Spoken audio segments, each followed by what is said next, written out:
Ready. Howdy ho. Hello. Hello, Monday. and Quick welcome to the turnaround Not a for us. Guru podcast. Mondays, I'm one of your am I podcast right? hosts, Tyler Smith, Have you seen certified that little athletic Elmo trainer, talk about certified Mondays? strength and conditioning specialist. I'm also No, here you haven't seen alongside it. The the little Elmo that prestigious swears. Dr. Heidi It's the Tyler. funniest thing I've We seen are this week. here That to was help my you with thing. personal What? development, personal Hi, growth, I've not and seen really building a Yeah, I'll foundation that send you lasts one. you your whole life. We're so excited to you're make here your day a today, little bit and better. let's jump Can't in. wait. Can't How was your wait. weekend? It was good. The weekend was good. It was busy, lots of work. We're in the midst of season. It was a little bit busier because we had to get a basketball hoop cemented in the ground, which HOA finally came through, and so that helped. No. Shout out for I only had to bug them like 4 or 5 times, so yeah, I guess that's a good thing. Yeah. Not a shout out to sprinklers getting in the way and us having to move them. That is not a shout out I'm willing to give. Hey, Um, if you didn't flood your entire front yard, did you even do a home improvement project? well, they're not on yet, and they can't be on until the concrete, you know, settles down. So there's that. That was definitely good. But no, things are good this week. Weekend went good.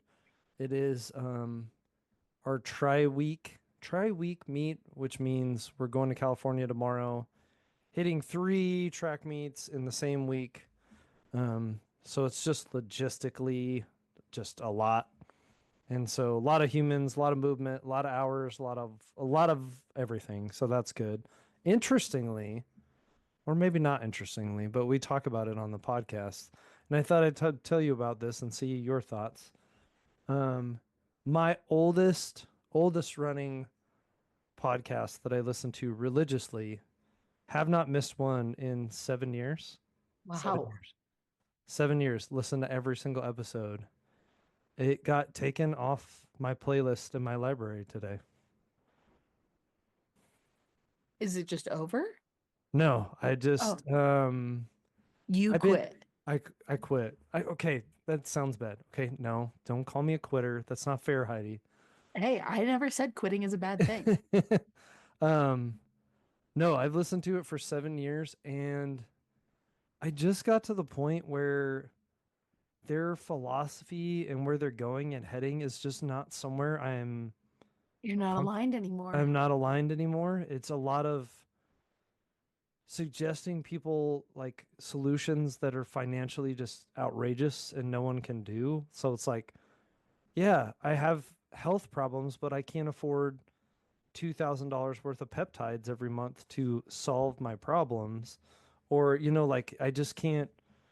I mean, they make a lot of money, right? They do. Yeah.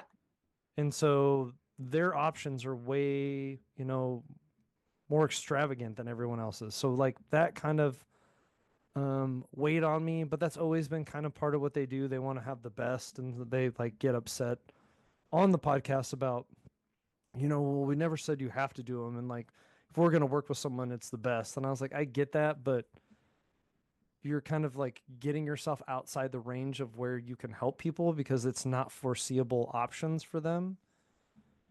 But I think the biggest thing that got to me in a couple episodes was like, in health and fitness, and we both have been here, like I want to meet people where they're at and like try to guide them to make better decisions, healthier choices, but like allow them to have that balance in their own life Yeah. and whatever that looks like. And like just lately this show has just not done that. They're just telling everyone they're doing everything wrong all the time. And like when you listen and you're, kind of being told you're doing everything wrong, that like, everything is negative, it just like started to wear on me to a point where like I don't need you guys to fear monger and yell at me all the time. Like Yeah. Yeah. that's not something. So I toyed around with it. Today I did it. I stopped following them on everything. I pulled it out of the library, and I'm just going to go with other podcasts that I feel are just probably a little bit more aligned with where I want to go.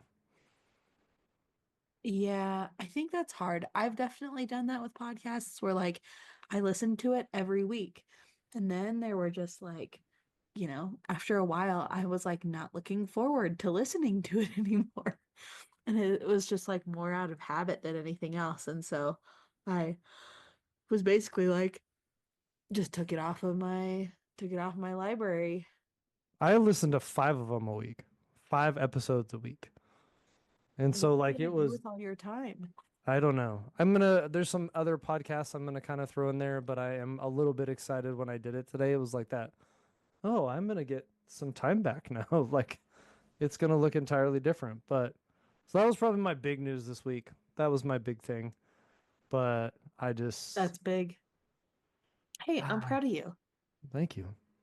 I am proud of you for recognizing that you're not going in the same direction and not just blindly following what What people people say. are just touting on a podcast. I kind of was curious. So they use the same cookware that you used or that you used. We talked about it earlier this year. Like The Our Place stuff? yeah, like Mhm. is it cast iron, but Yeah. and they're like this, there was like sliced bread, world hunger, then our place cookware. It's the greatest thing that's ever happened. And then I heard your review where I was like, it's okay. It's not the greatest, but like, Yeah. so I should have known something was wrong right there. I should have known. Yeah, I think it's great cookware. It's not life-changing.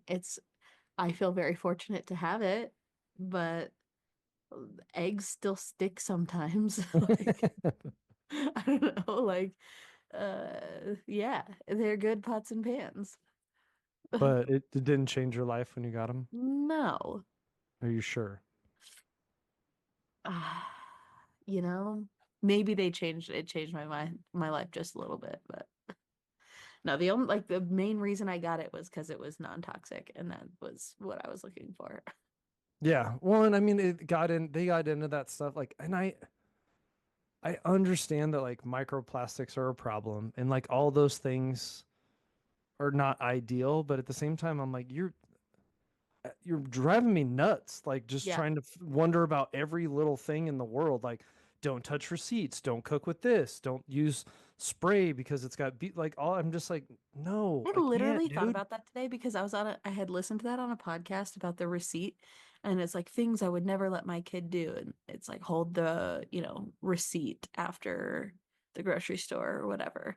And I that clip popped into my head as I'm pushing Cal in the cart out of Costco today, and he's waving the receipt around in the breeze. Well, then there was this other guy I follow. He's like a nutrition guy, and he talked about that. And he's like, you would like to order to get the levels that people are worried about. He's like, you'd have to have a receipt in your hands nonstop for over 2 years. Yeah. And he's like, so not really something that we're all super should be, like panic button number one. But I feel like there's a lot of that going on right now. And so, um, like It's I a said, lot of the like. And I land somewhere in the middle. Like, you know, do I did I replace my cookware with non-toxic cookware? Yes. Did I replace like my baking dishes with like glass? I did. Because that was something that's within my control. You know what I mean? sure. Like, and we had the means to do it. So if I was gonna get new cookware anyways, that was a choice I was gonna make. Now, I think that I really stand kind of in this like middle zone of like you cannot spend your life fearing everything around you because like you'll end up with living in a, log cabin in the woods somewhere writing a manifesto because like alone because literally everything in our life, our phones, the Wi-Fi router, like I need to be sleeping on an EMF blocker blanket with a grounding pad and no nothing that has ever touched plastic and blah blah blah blah blah, right? Like I could go on and on and on about all of the things. So it's like you can't sit here in fear. Like you do have to just like live your life, and our life exists in the 21st century. 20 is it the 21st century still? What I century is don't, what century are we in? I don't know. I gotta check. We might be living in the I'm past. discrediting anything I have to say from this point forward because my dumbass doesn't know what century it is. We're currently in the 21st century. Anyways, um, and like I'm sitting here in front of my computer with my phone on the thing, talking into a microphone, like yes. Are there things that you could maybe like be conscious about and change? If it's like simple, yeah.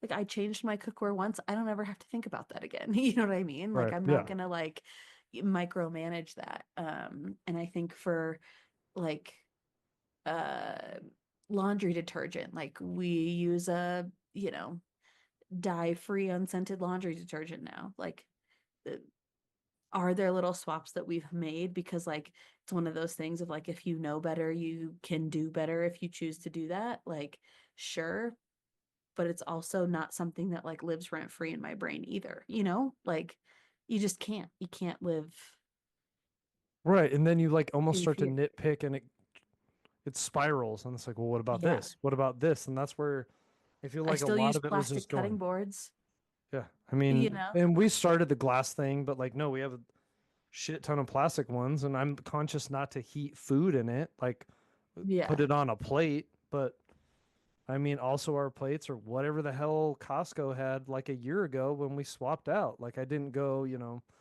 looking and stuff because it's just, Christmas time. I like the design, or she liked the design.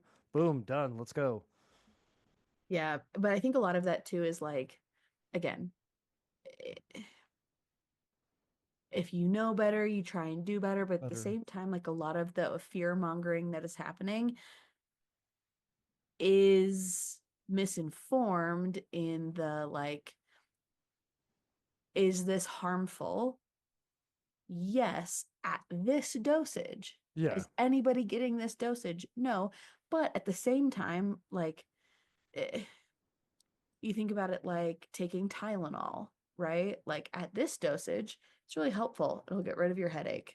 At this dosage, it will cause liver failure, right? So, Right. like, there is some of that of like what the human body can handle and process through without being harmed. But at the same time, like, I think some people kind of just live in the camp of like, well, if it's bad at this level, like, I'm just not even going to do it at all. And that's an okay choice to make. But when you spread that fear with misinformation about like how it's going to, you know, You cause, Yeah, you take like the toxic effects and then apply it to just taking one in general. And you're like, well, do you know it breaks down your liver? And do you know it does this? And that it has all these things. And they're like, yeah, if you take it 2 pills every day for the next year, those things can happen. And it is a possibility. But to just blanket say that, like, no, this is what's going on. And, I don't know. There's also part of me that's like, well, if you have a headache, you should never take, Advil or Tylenol because of this. And I was like, no, I'm just going to take it. Like, I don't take it that often. It's just simple and we're going to go on. So I think it just reached a level where the simplicity and the effectiveness in my everyday life was just more than my spectrum or pendulum is going to start, it wants to swing. yeah, totally. Also, I just for funsies looked up that research on the receipts, Yeah. and touching receipts. And it was basically the recommendation was for people who like touch receipts on a daily basis all day long, like cashiers. Sure. Yeah. Makes sense. Yep. Got You it. go to the grocery store twice a week. You're okay. I think you're all right. And now you can just do an e-receipt if it Yeah. bothers you. Like it's okay, but anyway. Don't So, stick it in your mouth. well, there goes my fun weekend, I chewing know. on receipts. How was your Anyways, week? How are you doing?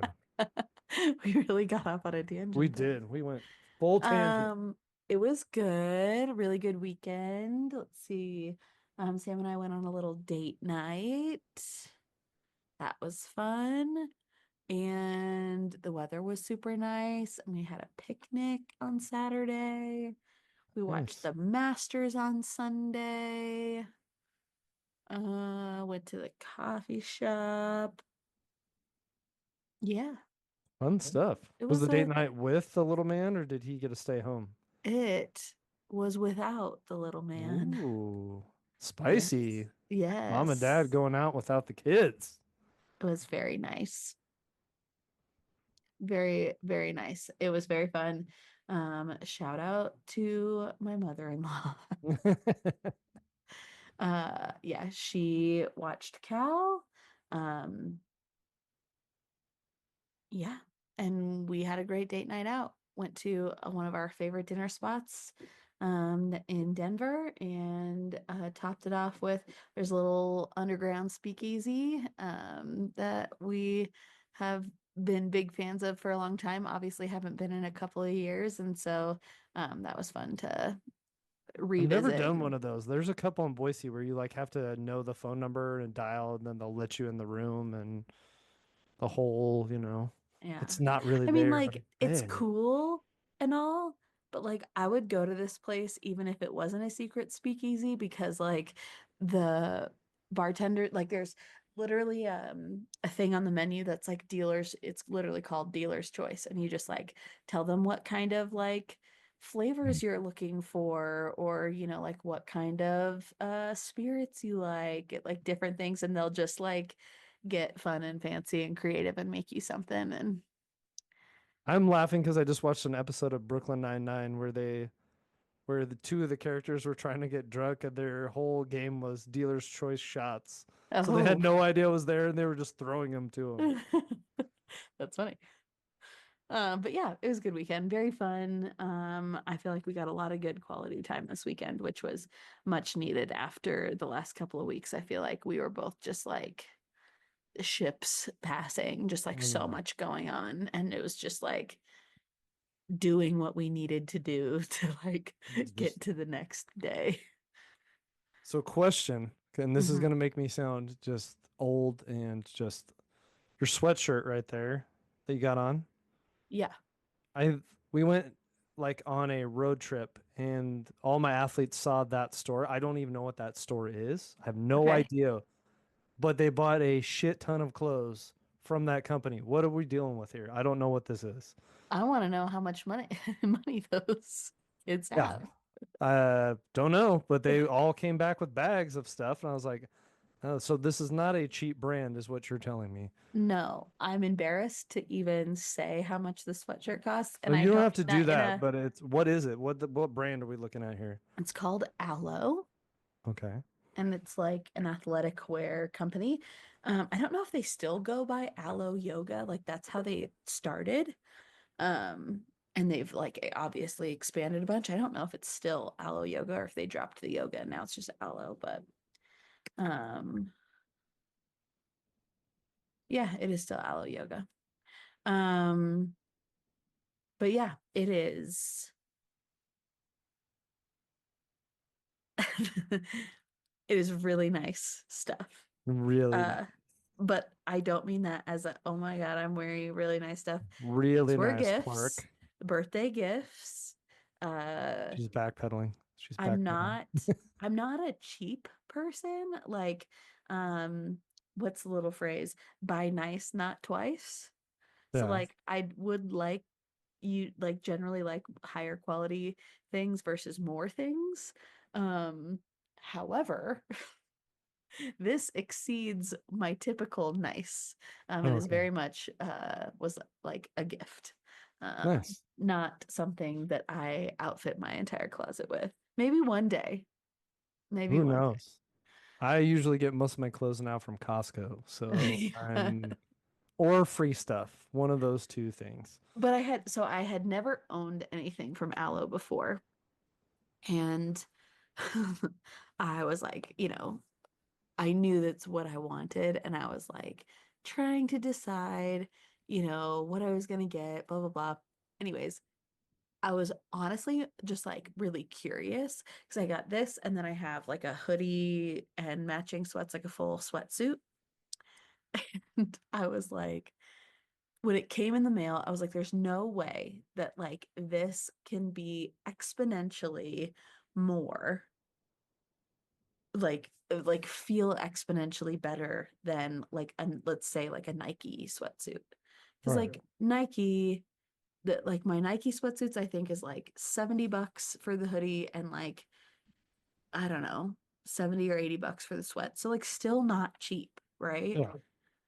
And like that to me was like, my nice sweatsuit. Nice. So like how can this be like that much more like exponentially better? And I put it on my body and I was like, shit. Damn it. It's Damn it, true. it is so much better. I was like secretly kind of hoping that it wasn't so that I wouldn't be like enticed to get more. And yeah, that's not the case. It did not work. It backfired. It did not work. No. So you have Anyways, more, is what you're saying. what You have more, is what you're saying. of this? Yeah. Yes. Gotcha. They got me. They reeled me in hook, line, sinker. Gotcha. Yeah. But Well, but if you like it and you wear it, there you go. I like it. I wear it. Brings me happiness. And, if we really want to get down to the nitty gritty and calculate cost per wear, then it's really inexpensive. Really inexpensive. I mean, Sam did have to get another job to cover it, but that's okay. But it's okay. He's a family man. That's what he had to do. Let's just say this is not something I would be purchasing if I was in college and had no money. Yeah, I see that. I see that. Yeah, so anyways, good weekend. But I'm excited to chat about our topic today. I I wanted to throw something in college. I was going to be like, okay, college, college, college, Yeah, college. college. Um, oh, there would have been a good transition in there. Anyways, today we're talking about the transition that a lot of people struggle with, um, from not just collegiate athletics, but just like athletics in general, and the struggle that athletes have, transitioning from a life of athletics into just like the real world. And I think a lot of that struggle comes from like everything being laid out for you. And I don't mean that in a athletes don't work hard because they certainly do, but like Most do. let's take college athletes, for example. You have somebody telling you that you need to be at weights at this time. And here is the exact workout that you're going to complete. And then you go to these classes at these times. And then you show up to practice at this time. And you need to be ready to play a game at this time.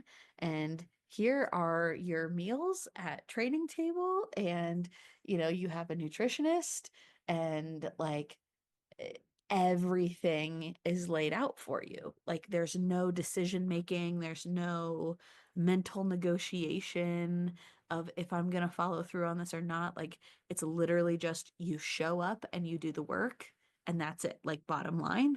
And again, I'm not saying that's not hard in its own way, but then when we get out and we have all of this autonomy now, I feel like many athletes end up crumbling in multiple aspects of their life because all they've ever known is I show up and I do this thing, but it's always been driven by somebody else, not themselves. Yeah. And I think we were talking about this as we went into it. And I think, well, all that is true. And there's certain things, like Boise State does to try to, it's called Bronco Life to try to get them prepared. There's also, I've seen it just across the board when I deal with some, just college students, ATEP students, just people around where to step it out in case you're not at the spark or the athlete thing is a little bit foreign to you. I'm seeing it a lot in just kids in general where we as parents are trying to, I don't want to say remove obstacles, but just set everything up as they get going.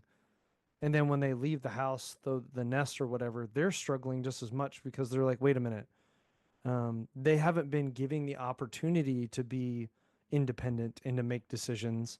And when Yeah. they do, there's either this weird unknown, like, I don't really know what to do here, or they're almost paralyzed by like, okay, well, what do I do now? I don't know what to do. Like, I've Yeah. literally had people, we do PPEs for packets, like pre-participation stuff, and they'll hand it to me, and I was like, nope, your mom did this whole packet for you. You did none of this. Like, I can Yeah. tell the mom's handwriting. So stuff like that where they're struggling because their identity is one thing and it's been pulled or moved away from them, but they've also had people instructing them all the time, and there's not a lot of autonomy in what they're doing, and then they don't know what to do. Yeah.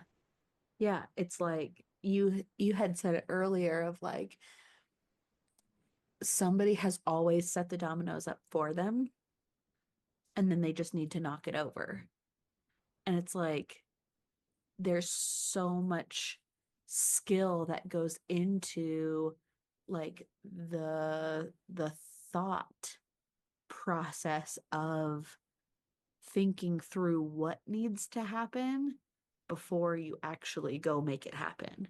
And I think I very much struggled kind of in a singular like avenue. Like I think it can cross, into your career, right? Especially if your career is something that like provides you a lot of autonomy.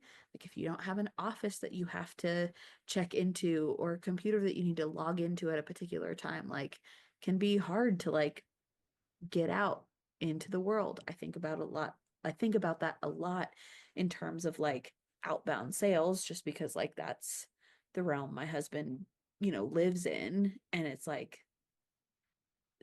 that can be a challenge, but also when you maybe have like a lot of freedom from maybe a supervisor or something to like, get projects done or completed or like get the ball rolling on certain things. And there's not that initiation of being able to set the dominoes up for yourself. And you're like waiting for somebody to set them up so that you can knock them down.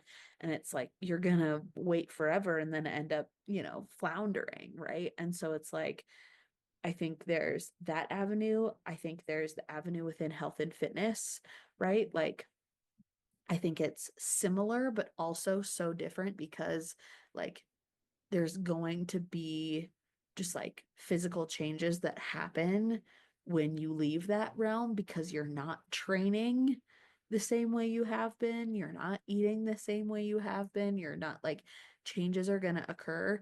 And if you've like burned yourself out as an athlete, if you've, um, never, I remember stepping into the gym for the very first time after I was done playing soccer and being like, what do I do here? Like I just felt so lost. And Mhm. like that comes on the heels of uh, not only like practice, but many, many, many seasons of weights and conditioning and all of these things. And I walked around like, do, do, do, do, do. Why is there no coach here telling me what to do? There's no workout written up on the whiteboard for me to follow. Like there was none of those like pre-steps. And so then I was just like, well, shit.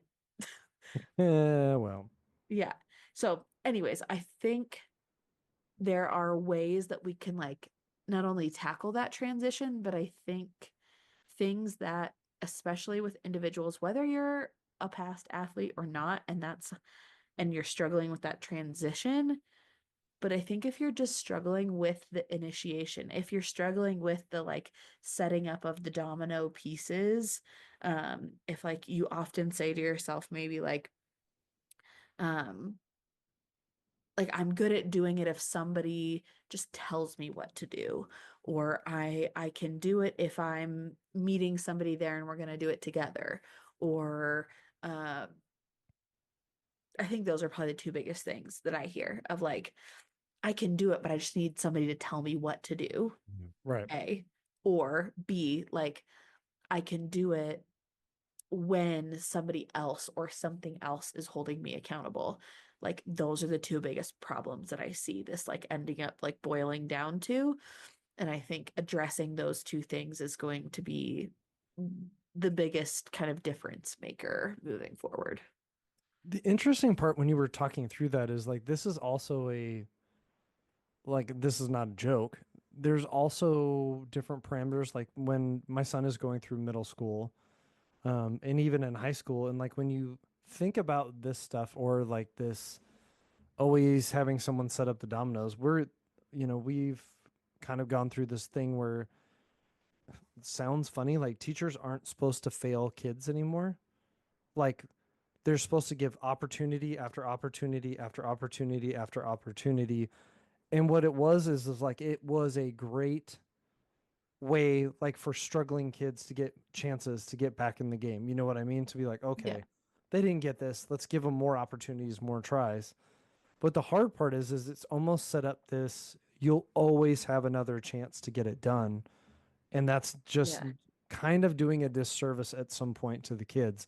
The other Yeah. thing that you were talking about is like when you kind of have to have guardrails in this. Like you kind of have to know the parameters, and I think that's sometimes what people forget to ask, whether it's work or doing things, is kind of having hard set like I think I would even struggle if I had no accountable hours. I could just wake up when I wanted to wake up, go to work when I wanted to work. Like I need structure to build freedom in my life. I need to have that so I know what's going on.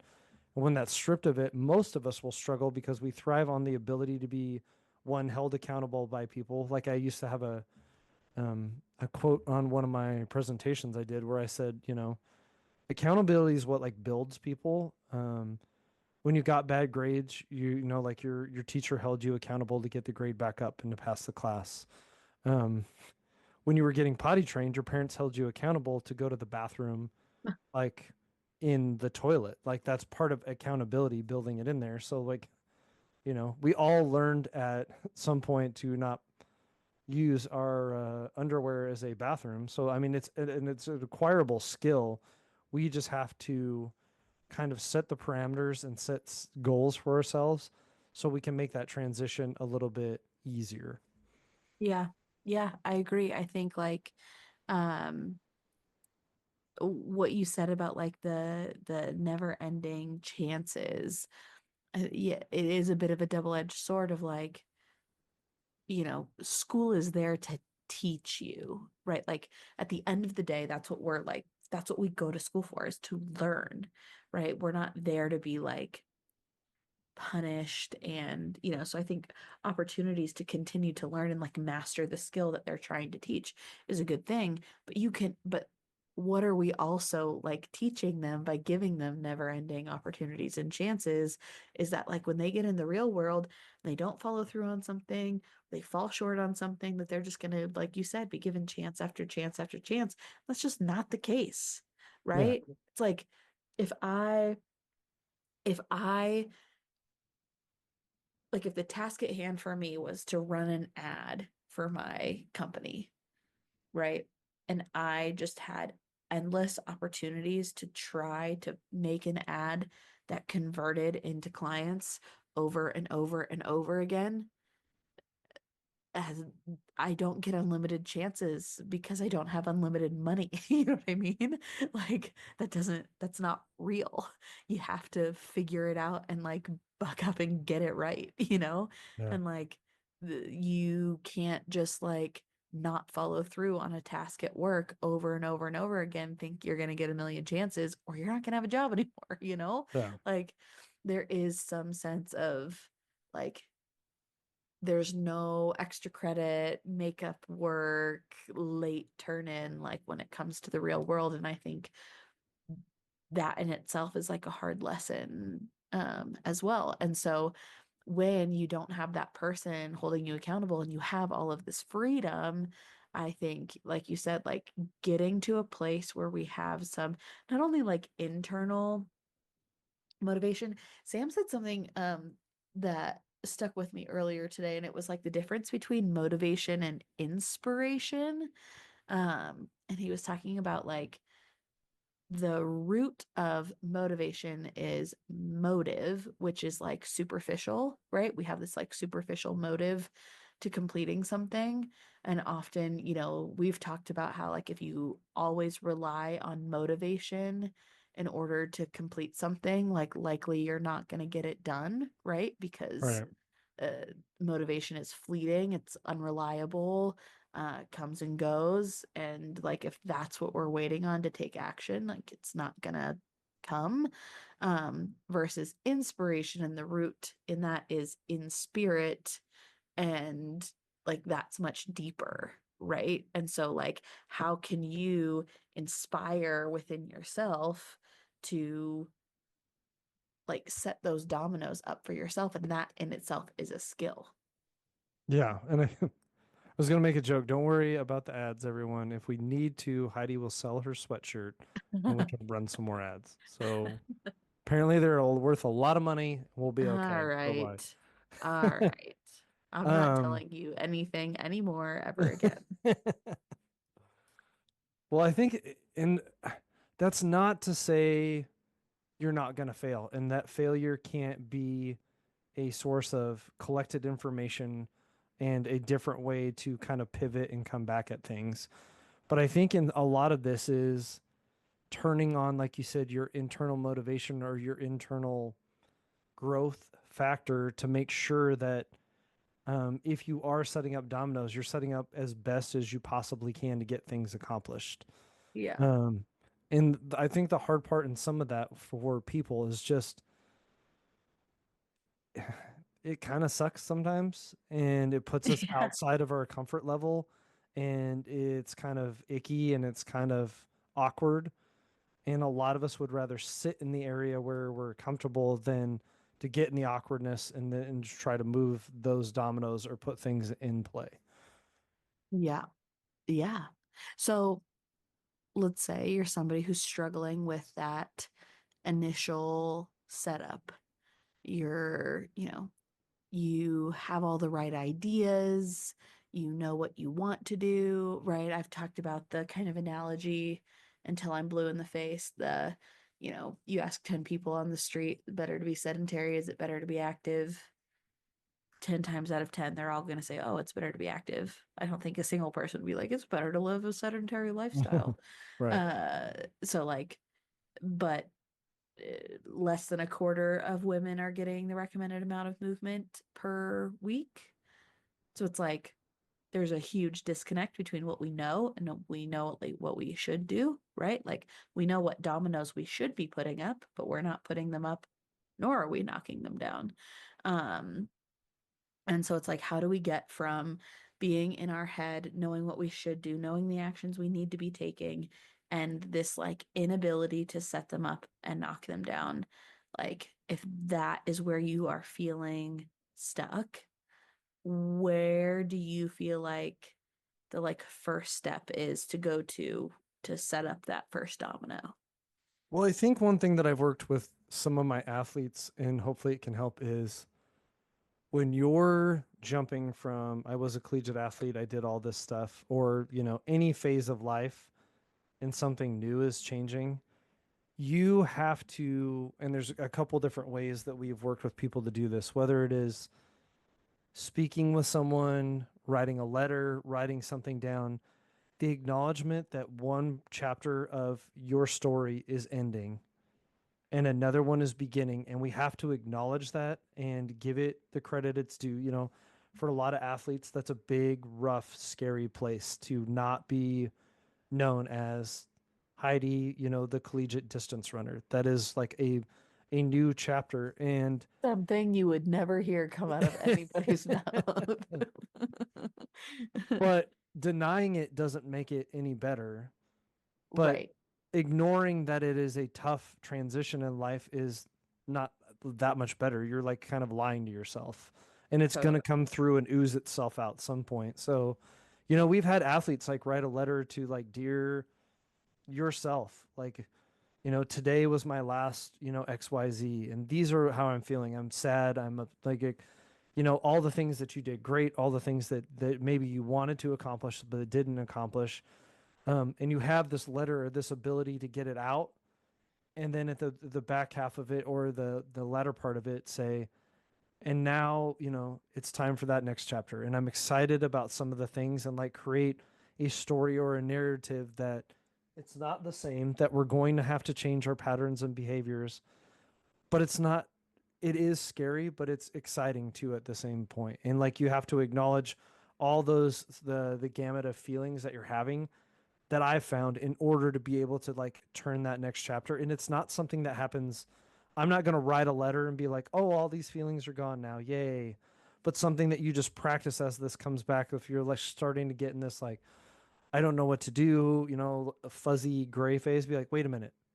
I've thought about this. I know I need to turn the chapter. I need to find new stuff." So if that's putting a plan down on paper, as far as like our old analogy is like, you don't have to have the destination figured out today. You just need to have some steps to get you closer to where you're supposed to go.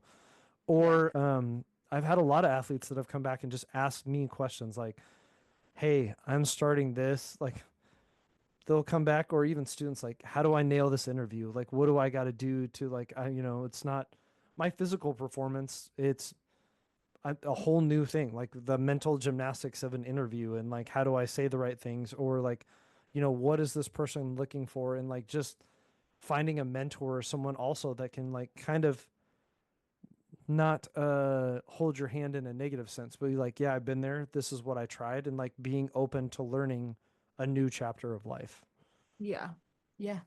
I think that's I think that's a really good place to start. I also think that like um in order to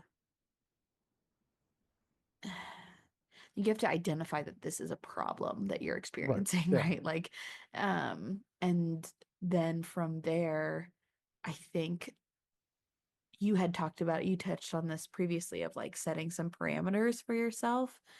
I think setting some guidelines, like we all live by kind of like guidelines or routines or this and that, like, and we like kind of set these like non-negotiables for ourselves.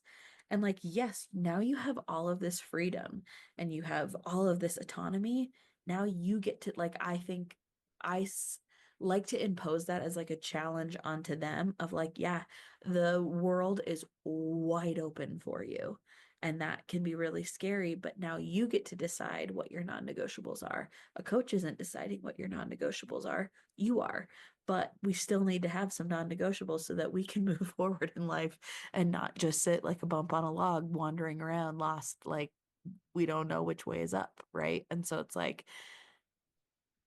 you get to take this time to really like dive inward and be like, okay, what is it that I want? Like what kind of life do I want to live? If I had a picture of my life, like ideal life, what would that look like in terms of like what I'm doing throughout the day? And it's like, okay, what needs to happen for us to get there? If that means like I'm, you know, competing at weightlifting events, or if I'm running this race, or if I'm uh doing none of those things and I just want to be able to like feel good in my body without competing anymore, what does that look like, right? And then like work backwards from there and establish some non-negotiables that like you and only you hold yourself accountable to, and I'm talking like one or two, and start there.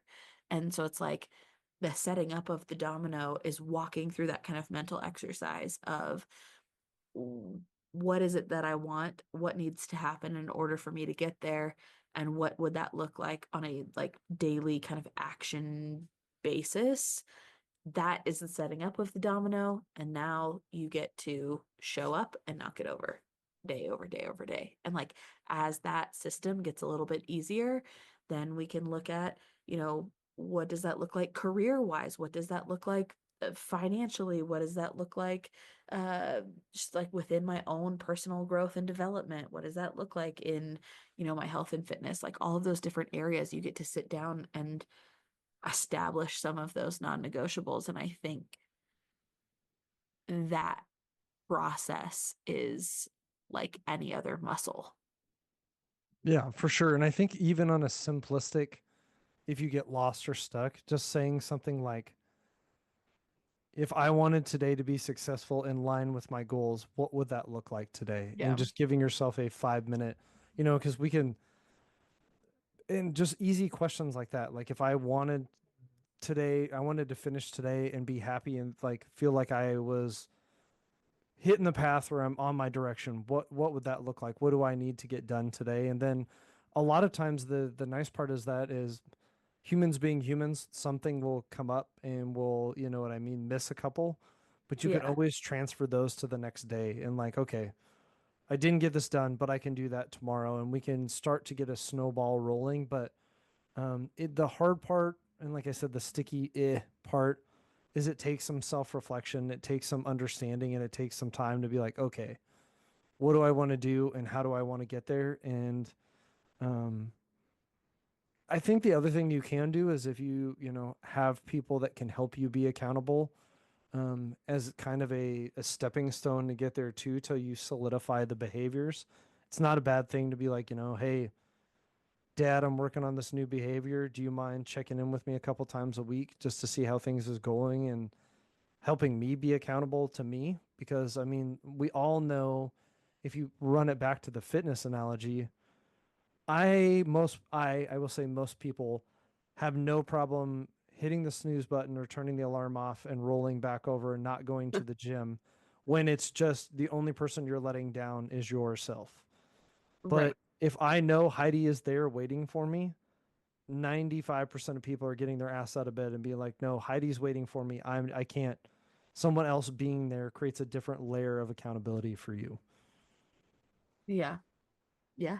I I think that I think that's like a good like training wheel step, you Yeah. know, like uh not many of us went from not riding a bike to riding a two-wheeler, right? And so like if having some external accountability like helps in the behavior development process, I think that's an excellent tool to Yeah. It's like, I utilize. don't want to say a band-aid, but it like will help you. And some people like, hey, I'm not here to judge. If that's how you need things to get rolling in life and it becomes a factor of, you know, like that's how I hold myself accountable. I don't think anyone would fault you for having what is an accountability buddy? Like just Yeah. someone who can help you do that. And I mean, we all kind of need those at some point in our lives. And, you know, some of us lean on them a little bit harder than others. And some of us, to be honest, probably should lean on them more because we like to take things on ourselves and then things fall by the wayside and we don't actually get to the goal that we wanted to. Yeah. I wholeheartedly agree. Wholehearted. Hundy P. Hundy P, as the kids say. Hopefully, this was helpful to talk through whether you're a former athlete or you're somebody that's just stuck feeling like you can't get your dominoes in order. Um, now I want a Domino's pizza. Uh, but hopefully, this was helpful for you. And yeah, sometimes in these episodes, like talking certain things through, I will sit here and kind of like reflect on where maybe I'm falling short in these particular areas myself in my life. And I really kind of inspired myself to reevaluate what some of my non-negotiables are and what I need to do to get them set up and knocked over. Heidi's like, basically, I'm a genius and I just inspired myself. There we go. No, basically, this was my own personal therapy Therapy session. session. Thank you guys for attending, and glad I worked that out. Yeah. Thank you for being here. We appreciate you as always. Have a great week. See you next week.